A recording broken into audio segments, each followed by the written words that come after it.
What's up guys, this is Cody here, and today I'm going to be walking you through my new gaming and editing PC. So as probably a lot of you guys know, I spend a lot of time on the computer, and usually I've been using my iMac recently just because my Windows PC was really loud and it was really outdated. So when I built Polar back here, I had performance, style, and silence in mind. Keep in mind, every single part that I talk about in this video is going to be linked in the description below, so if you guys want to check it out for yourself or just check pricing, there's going to be links down in the description. So as you can see here, I went with a black and white theme for this entire build, just for a clean and minimalistic look. For the processor, we're using an i7-4790K, which is a quad core with 8 threads running at 4 GHz. But if you're into overclocking, this guy can easily run at a 4.4 GHz clock speed. Now keep in mind, I haven't overclocked it for any of the performance tests in this video.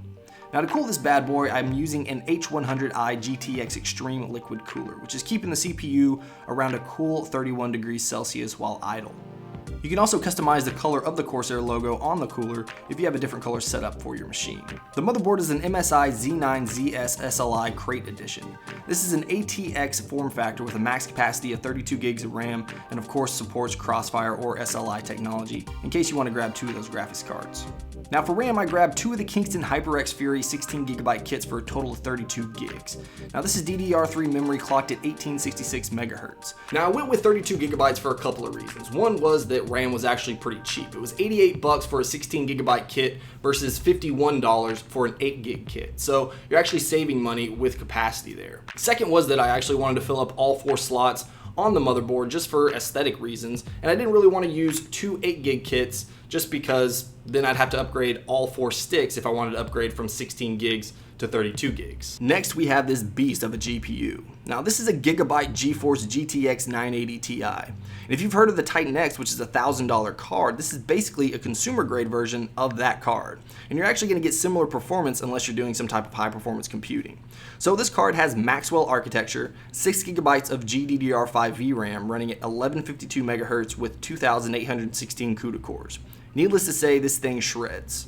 It has 1 HDMI port and 3 1.2 display ports for running multiple monitors. Now I went with a single GPU for a couple of reasons. The main one is price. This is by far the most expensive piece of this build, and I wanted to keep the overall price of this entire machine down. Second is I don't plan on doing 4K gaming anytime soon. I mean, I still have a 1080p monitor back here, but in the future, if I do upgrade to a 4K monitor and I want to run games in Ultra at 4K, I can just grab another 980 Ti and run it in SLI. Now to power all this goodness, we have a Corsair HXI 750 watt power supply.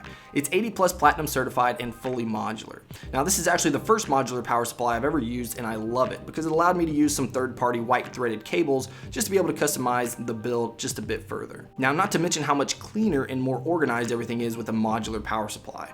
I definitely recommend checking this out if you're in the market. Now I picked up the 750 watt power supply just in case I end up with another graphics card. At that point, it should start drawing enough power to hit that sweet spot of around 80% load. You'll also see down here that I grabbed the 500GB SSD to install the OS and some games, just for quicker loading and boot up times. In this case, had a mounting bracket on top of the power supply housing that looks pretty cool, so that's where I set it up. I also have a 2T and a 3T spinning hard drive in there that I stole from my old PC. Now if you're in the market for an SSD, a 250GB would do just fine here. I went with the 500 just to have a little bit more space, just to add a little bit more games. But I would stay away from the 128GB just because you're gonna fill that up pretty quick, especially if you put OS and some games on there, and you'll probably be kicking yourself down the road. Plus it's only about 20 to 30 bucks more from the 128GB to the 250GB jump. Now to house this entire thing, we got an NZXT H440 case. I picked this up just because I love the look of it, and if white isn't your thing, it also comes in several different colors depending on what you're looking for.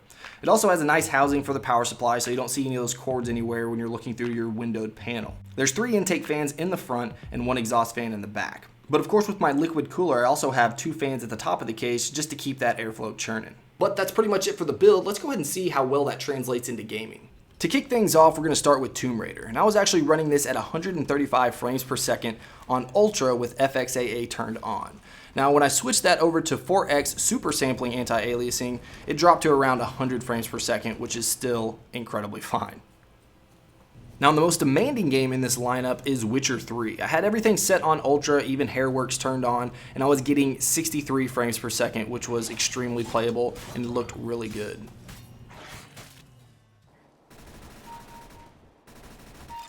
Then I jumped over to CSGO and I put everything on the highest video settings and I was getting 290 frames per second. And when hopping over to Far Cry 4, everything on Ultra, I was getting 100 frames per second. And I also tried out BioShock Infinite since I knew it had a benchmarking tool. So I went ahead and ran that with the highest settings on Ultra with diffusion depth of field, and I was getting about 162 frames per second.